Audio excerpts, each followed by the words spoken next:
وبركاته. يا رب بالمصطفى بلغ مقاصدنا واغفر لنا ما مضى يا واسع الكرم. يا رب بالمصطفى بلغ مقاصدنا واغفر لنا يا أكرم الخلق ما لمن ألوذ به سواك عند حلول الحديث الآمم.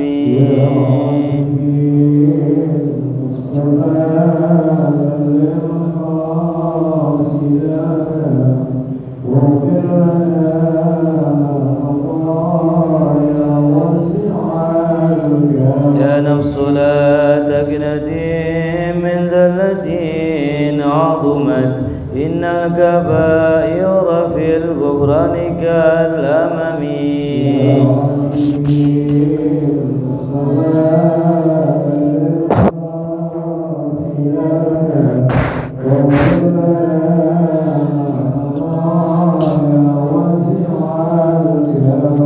وإن من جودك الدنيا وضارتها ومن علومك علم اللوح والقلم.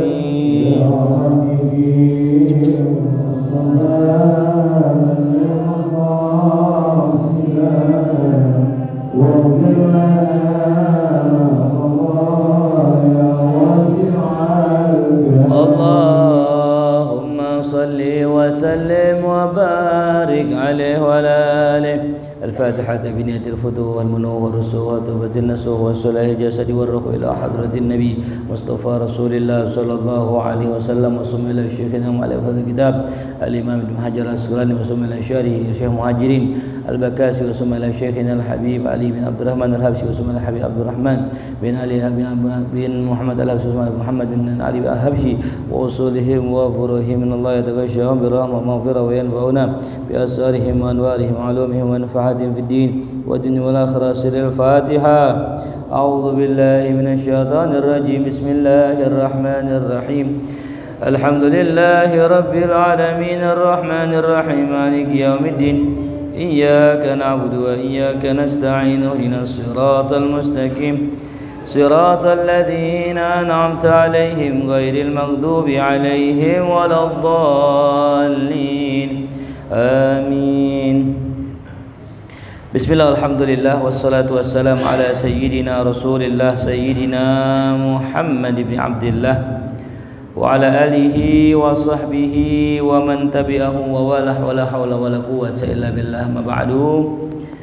Para hadirin, para jamaah rahimakumullah yang sama-sama kita hormati, Al-Mukarram Ustaz Nurdin, Mukarram Ustaz Mahdi dan para guru-guru kita lainnya, khususnya segenap para jamaah Masjid Jami' Ar-Riyad Kuitang. Mudah-mudahan kita semua yang hadir diberkahi Allah Subhanahu wa taala, diberikan ilmu yang manfaat, mati husnul khatimah. Amin ya rabbal alamin. Kita juga bacakan surat Al-Fatihah khususan untuk para saudara-saudara kita yang sedang tertimpa musibah di Cianjur.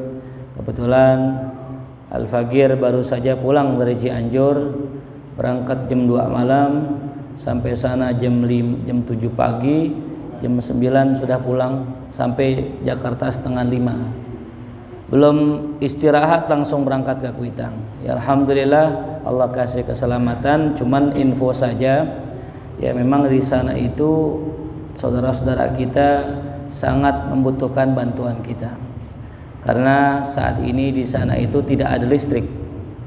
Jadi air mati, listrik nggak ada, penerangan nggak ada, makan sulit, bahkan beberapa warung seperti Alfa itu rubuh. Jadi mereka kalau belanja, kudu belanja di tempat kurang lebih 30 menit dari Cianjur itu. Ya, kita doakan mudah-mudahan mereka semua, para saudara kita, diberikan kesabaran, diberikan ketabahan, yang meninggal husnul khatimah, yang selamat Allah jadikan orang-orang yang dapat hidayah. Juga mudah-mudahan kita semua Allah gerakkan hatinya untuk bisa sama-sama membantu dan mendoakan mereka semua. Ala hadhihi Al-Fatihah. Bismillahirrahmanirrahim. Alhamdulillahirabbil alamin. Ar-Rahmanir-Rahim. Maliki yaumiddin. Iyyaka na'budu wa iyyaka nasta'in. Ihdinas siratal mustaqim. Shiratal ladzina an'amta 'alaihim ghairil maghdubi 'alaihim. Melanjutkan pelajaran kita di mana pada beberapa pekan yang lalu kita sudah bahas bahwasanya Nabi pernah bersabda, "Idza jaa ahadukum al-masjida falyanzur fa in ra'a fi na'laihi adan aw qadaran falyamsahu wal yusalli bihima." Apabila salah seorang dari kalian mendatangi masjid, ya, kalimatnya idza jaa, ya. Idza jaa ahadukum al masjid, ya, dalam bahasa Arab. Barusan kita ngobrol sama Ustaz Nurdin bahwa ada beda antara jaa dengan ata, ya. Bahwasanya jaa itu adalah datang, ata juga datang. Jadi kalau kita menerjemahkan ya sama-sama datang maknanya. Cuman ulama mengatakan dalam sebuah magolahnya, ya, la muradif fil Quran. Tidak ada sinonim kata dalam Al-Quran, enggak ada. Jadi kalau kita dalam bahasa Indonesia ada sinonim, di bahasa Al-Quran enggak ada. Allah meletakkan kata jaa dengan Allah meletakkan kata ata, itu memang sudah penempatannya, ya. Bahkan dalam Al-Quran Allah berfirman, aqimus shalah wa atuz zakah. Sering ada yang bertanya, Ustadz, kenapa Allah ketika menyebutkan wa'atu bukan wa'utu, ya? Aqimus shalah, dirikanlah salat, wa'atu, dan tunaikan, pakainya ata, bukan a'ta yu'ti. Sedangkan yang kita tahu memberi a'ta, ana u'tika, aku memberikanmu. Kata ulama, makna ata yu'ti maknanya memberikan yang banyak, ya. Kalau a'ta yu'ti memberikan yang sedikit. Kalau ata yu'ti ngasihnya dengan sukarela, dengan senang. Kalau a'ta yu'ti ngasihnya dengan terpaksa, gitu, ya. Makanya di Al-Quran Allah berfirman, ya, wa may yu'tal hikmata faqad utiya khairan katsira.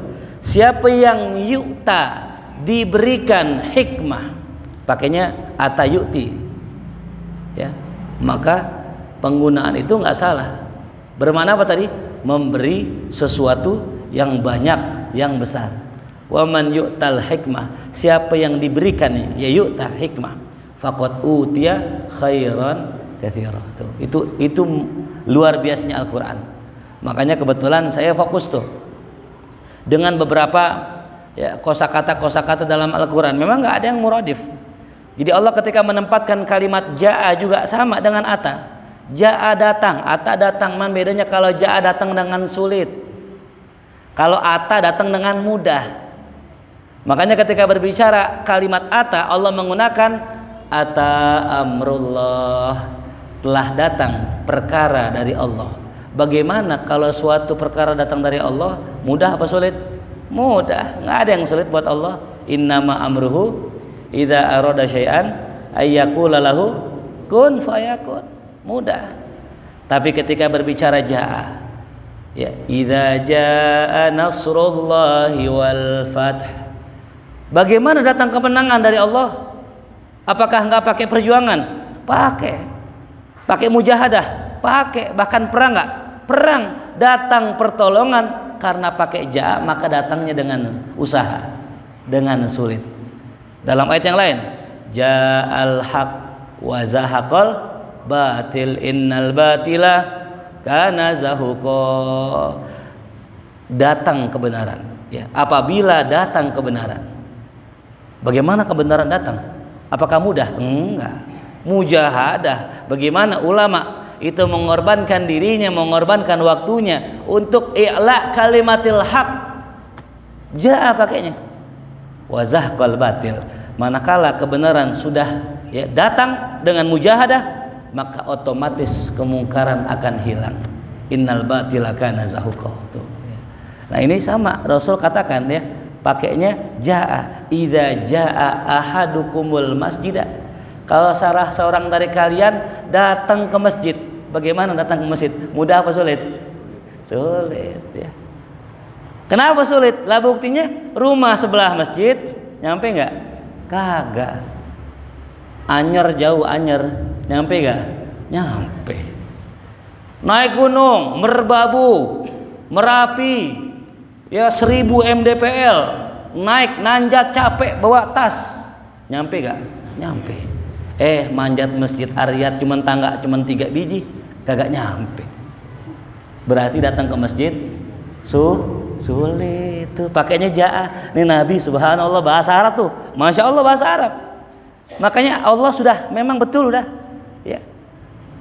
Allah turunkan inna anzalna alaikal qur'ana, ya.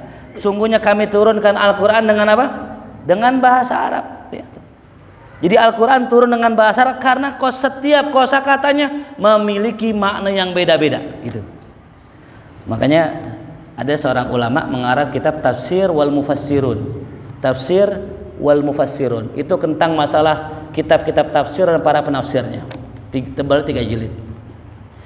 Di situ beliau sebutkan bahwasanya tidak ada terjemah Al-Qur'an. Jadi kalau ada yang bilang ini kita terjemah Al-Qur'an, enggak ada. Terjemah Qur'an enggak ada. Kenapa kok enggak ada terjemah Qur'an? Karena syaratnya terjemah adalah bahasa itu sudah mewakili secara sempurna akan bahasa yang diterjemahkan. Sedangkan bahasa kita itu enggak bisa mewakili bahasa Arab. Tadi coba jaa artinya datang. Ata artinya datang, padahal nggak begitu, ya. Sami'a mendengar, asgha mendengar, nggak begitu. Sami'a dengar, orang lagi duduk ambil ngopi, ngobrol sama orang, azan. Sami'a dia dengar azan tapi nggak nyimak, kedengeran namanya. Tapi kalau dinyimak, dia taruh dengar, nah itu namanya asgha gitu. Sama kalimat hafizo menghafal. Ame wa'ayai menghafal juga. Bedanya kalau hafizo hafal tapi nggak paham, tapi kalau wa'ayai hafal plus paham. Sampai-sampai Al-Imam Roma Hurmuz, seorang ulama hadis di zaman dahulu, mengarang kitab Al-Muhaddisul Fasil Bainar Rawi wal Wa'i. Bukan hafiz, bukan. Al-Muhaddisul Fasil antara orang yang meriwayatkan dengan yang menghafal. Bagaimana menghafalnya? Dengan paham. Makanya kalau kita lihat ada orang hafal Quran namanya hafiz. Paham nggak? Belum tentu. Karena hafiz. Betul itu kalimat bahasa Arab. Ya. Tapi kalau disebut dengan wa'i, nah wa'i pasti paham itu. Hafal plus paham itu bahasa Arab. Dan itu bahasa yang kagak bisa, ya, diwakilkan dengan bahasa Indonesia. Bahkan bahasa Indonesia aja banyak nyontek bahasa Arab. Ikhlas bahasa apa? Arab. Sabar. Ada di sini Pak Sabar namanya ya. Nah, Pak Sabar ada ya? Datang orangnya ada. Oh, Pak Sabar namanya. Lalu ada besok Pak Ikhlas. Pak Tawakal ada tuh ya, nama orang macam-macam tuh. Jadi bahasa Arab. Makanya tadi idza jaa ahadukumul masjid, apabila salah seorang dari kalian mendatangi masjid. Subhanallah. Kenapa Nabi nggak bilang apabila kalian datang ke masjid ya? Kenapa salah seorang? Karena memang biasanya begitu. Orang kalau duduk bareng kadang-kadang nggak semua ke masjid. Subhanallah, bahasa Rasulullah. Ya. Nggak semua orang juga mampu ke masjid. Karena orang ke masjid itu bukan dia yang pengen, tapi masjid yang pengen. Ya. Allah yang pengen. Orang datang ke taklim bukan dia yang pengen, Allah yang pengen.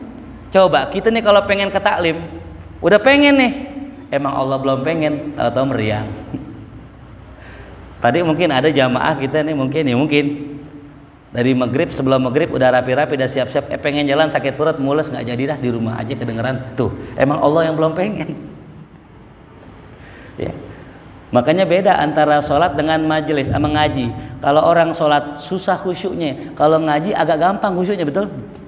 Kita sholat nih, khusyuknya susah banget. Tapi kalau kita ngaji nih, antum-antum khusyuk dengerinnya. Kenapa bisa begitu? Karena kalau sholat kita yang datang, kalau orang ngaji Allah yang mendatangkan kita. Kalau kita yang datang, kita usaha, berat apa enggak? Berat. Tapi kalau Allah yang mendatangkan, berat apa enggak? Enteng tuh. Kalau jauh gitu ngaji di mana puncak Cijeruk, nyampe enggak? Nyampe kalau emang Allah yang datengin mah. Tuh ya.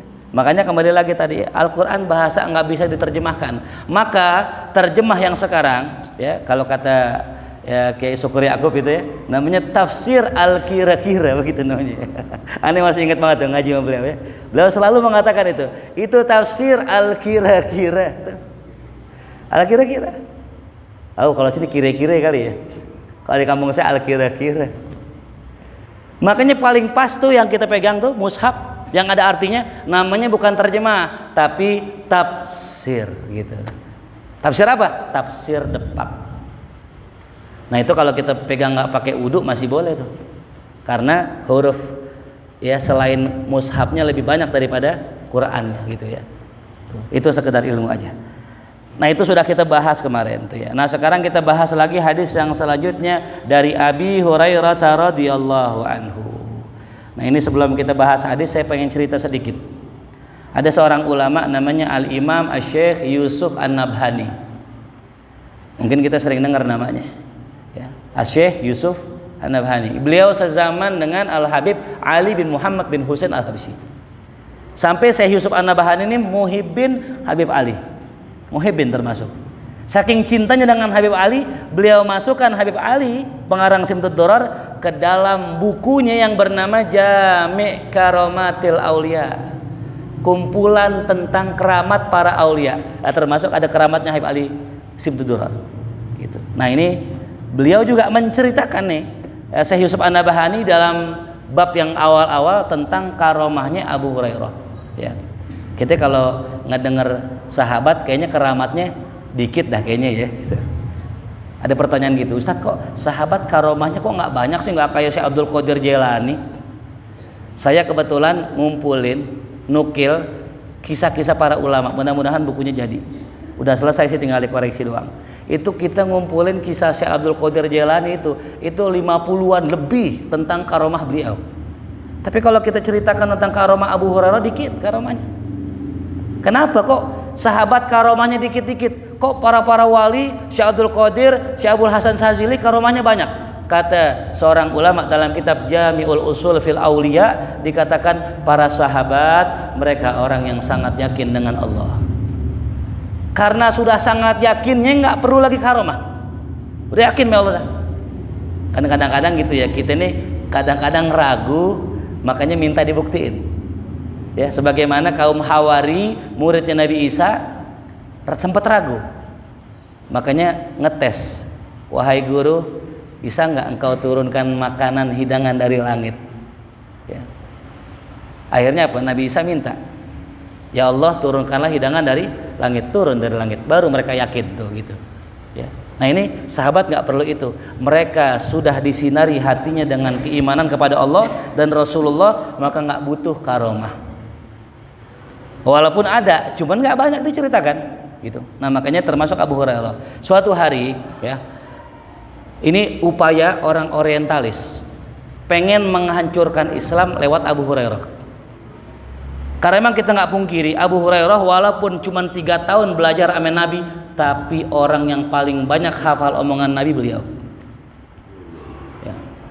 Terhitung oleh ulama hadis yang disampaikan beliau di zaman itu ya 5.000 hadis kurang lebih, terbanyak di antara para sahabat yang lain. Nomor 2 Sayyidina Anas, nomor 3 Sayyidatuna Aisyah radhiyallahu anha. Ini 3 orang nih Masya Allah, orang yang dikit-dikit orang tanya tentang hadis Rasulullah. Nah dan kebetulan Abu Hurairah radhiyallahu anhu adalah orang yang paling kuat hafalannya di antara sahabat yang lain. Dasarnya beliau ngeluh di masa Rasul hidup, ya Rasulullah, saya ikut sering bersama engkau, tapi kenapa saya sering lupa omongan yang kau katakan? Kata Rasulullah, ubsut rida'ak, sorban ente bentangin, sorbannya dibentangin.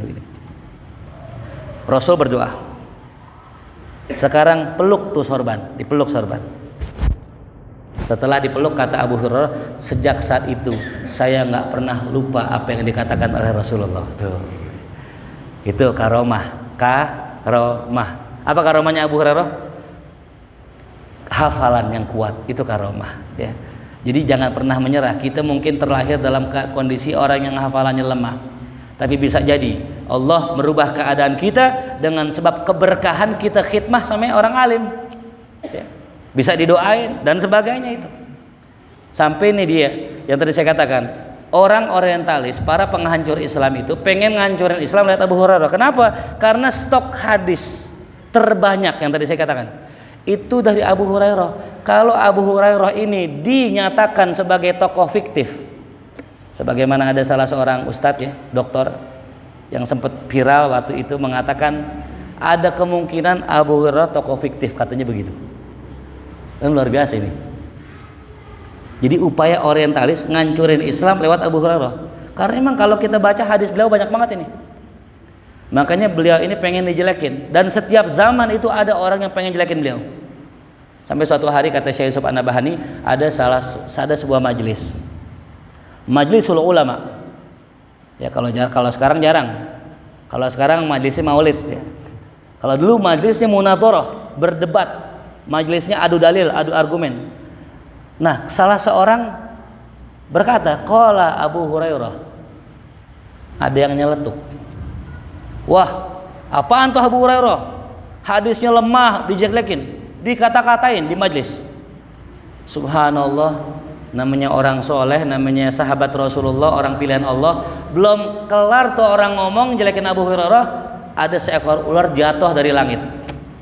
Itu ular pengen gigit, pengen rekam itu orang yang jelekin Abu Hurairah. Dikejar tuh, dilari sono, lari sini, dikejar sama tuh ular, sampai diminta maaf, saya tarik omongan saya, ularnya hilang tiba-tiba. Subhanallah ya. Itu Sayyidina Abu Hurairah radhiyallahu an gitu. Dan kata Profesor Dr. Syekh Ali Jum'ah mengatakan, Abu Hurairah itu biasa kan kita baca an Abi Hurairata, nah gitu ya. Hurairata. Kenapa Hurairata? Karena sigot ya, ghairu munsharif, isim ghairu munsharif, isim yang nggak bisa menerima tanwin sama kasroh. Tapi ada ternyata subhanallah. Ya Syekh Ali Jum'ah suatu hari lagi ngaji dengan gurunya. Pas baca hadis an Abi Hurairah radhiyallahu an, kata gurunya salah. Loh kok salah ya Syekh? An Abi Hurairatin.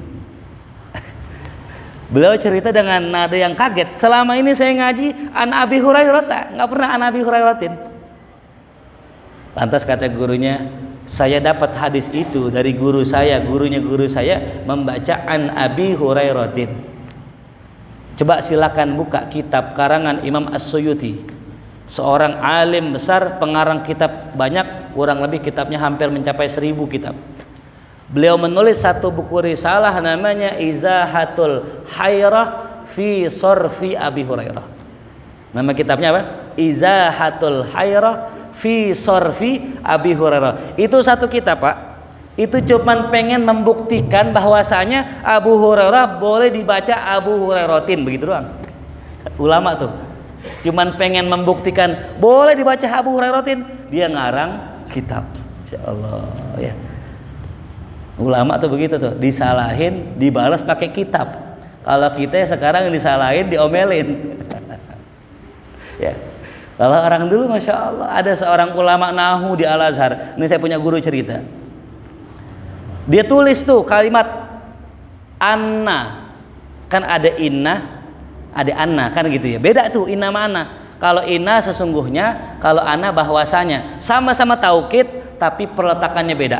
Kalau inna di awal, anna di tengah. Contoh ya, fa'lamu anna gitu ya kan biasanya. Ada kalimat tulis sebelumnya. Tapi kalau inna di awal, innallaha wa malaikatahu yusholluna 'alan nabi. Ini ada seorang ulama bikin anna di awal. Dikritik ame seorang ulama di Al Azhar itu. Ini kata guru saya, karena dikritik dibalikin lagi sama tuh ulama, dikarang 70 halaman dalil bahwa boleh anna di depan begitu. Insyaallah. Ya, ini nih yang kita rindukan ini. Artinya apa? Kalau memang kita nggak senang dengan orang, katakan. Dan kalau kita merasa disalahkan, balas dengan dalil. Itu jangan balas dengan emosi ya. Kan orang kan emosi itu orang itu udah nggak punya dalil berarti udah. Ya. Ada kemarin saya ke Solo, pas ke Solo subhanallah ketemu ada orang Salafi. Kita ke Solo pengen ketemu Habaib, nih ketemunya Salafi. Dinanya sama saya, Ustadz, orang kalau meninggal doa nggak sampai katanya gitu. Saya bilang, ya sampai. Apa dalilnya Ustadz? Dalilnya yang pertama ya kalimat idza mata ibnu adam in qata amaluhu illa min salasin. Ingat ya, shadaqatin jariyatin, jangan shadaqatun jariyatin tuh ngawur tuh namanya. Shadaqatin jariyatin au ilmin yuntafa'u bihi au waladin sholihin yad'ulah. Nah, ada kalimat waladin sholihin yad'ulah tuh. Itu dalil bahwasanya doanya orang yang masih hidup nyampe ke yang meninggal. Kata Nabi terputus kecuali 3, yang terakhir anak yang soleh yang mendoakannya.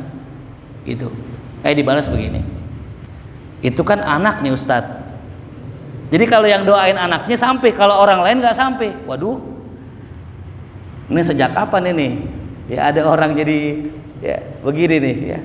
Kalimat waladin salihin dalam ilmu nahwu itu kalimat nakiroh. Yang namanya kalimat nakiroh ya dulu alal umum. Ya.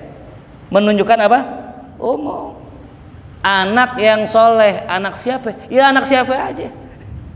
Anak Pak Haji Ano, Pak Haji ini, Pak Haji itu. Kalau doa ya sampai. Kecuali nih saya bilang, kalau pakai domir awaladihi as-soleh atau anaknya yang soleh baru kembali ke dia gitu. Ini kan nggak ada, masih belum ngerti juga. Biasa ada begitu. Kita nih kalau ngobrol sama orang yang kagak ngerti nahu jangan pakai nahu, kagak kena udah. Yang kedua dalil nakli udah, sekarang dalil akli. Apa itu dalil aklinya?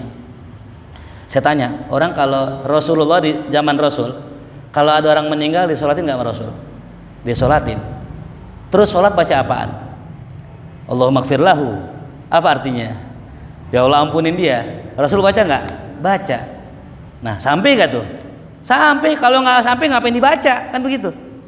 Rasul yang hidup mendoakan yang sudah mati. Allahumma gfir lahu warhamhu wa'afihi wa'fu anhu. Tuh harusnya nyampe. Harusnya. Emang karena udah hati ketutupan ame doktrin ya nggak sampai. Udah dah dalil yang ketiga, dalil sewot. Udah begini dah ya, lu mati dah, ntar gue doain. Kalau emang sampai ya alhamdulillah, itu namanya dalil sewot ya. Kalau kata orang NU gampang, ciri doa nyampe kepada yang dikubur, buktinya kagak balik. Lah kan kita ngirim paket kan, nggak sampai, balik gak paketnya? Balik. Kalau ngirim terus nggak balik berarti apa? Nyampe gitu aja. Sallallahu alaihi Muhammad. Gitu. Nah jadi indah tuh ya kalau kita ketemu orang pakai ilmu ya, kelas. Nah, dikatakan Abu Hurairah radhiyallahu anhu qala, ia mengatakan qala Rasulullah, Rasul bersabda, "Idza wati'a ahadukumul adza bi khuffaihi fatahuruhuma at-turab." Kata Rasul, apabila salah seorang dari kalian wati'ah, menginjak, al-adza kotoran ya. Kalimat wati maknanya asoba. Apa ya? Asoba. Mana asoba? Kena dengan tepat ya, kena dengan tepat. Jadi kalau saya mana nih kena, nah itu namanya asoba ya. Nah kata musibah yang kita kenal dengan istilah musibah itu ternyata asal katanya asoba. Asoba yusibu isobatan fahuwa musibatun. Tuh subhanallah. Berarti musibah itu artinya sesuatu yang memang Allah tentukan tepat mengenai hamba ya, makanya namanya musibah ya. Jadi kalau orang kena orang sudah Allah kehendaki kena musibah, maka nggak bisa ngeles. Yang namanya musibah menimpa dengan tepat. Contoh, kita nongkrong bertiga, ada teman kita batuk. Harusnya kalau nular kan dua-duanya nular. Tapi kadang-kadang duduk bertiga yang nular manatu. Iya. Kok bisa pilih-pilih penyakit? Karena memang sudah Allah tentukan yang fulan ini yang kena musibah. Karena memang tepat udah. Gitu. Kayak kemarin nih waktu gempa itu kan ngalamin nggak di sini? Berasa nggak di sini?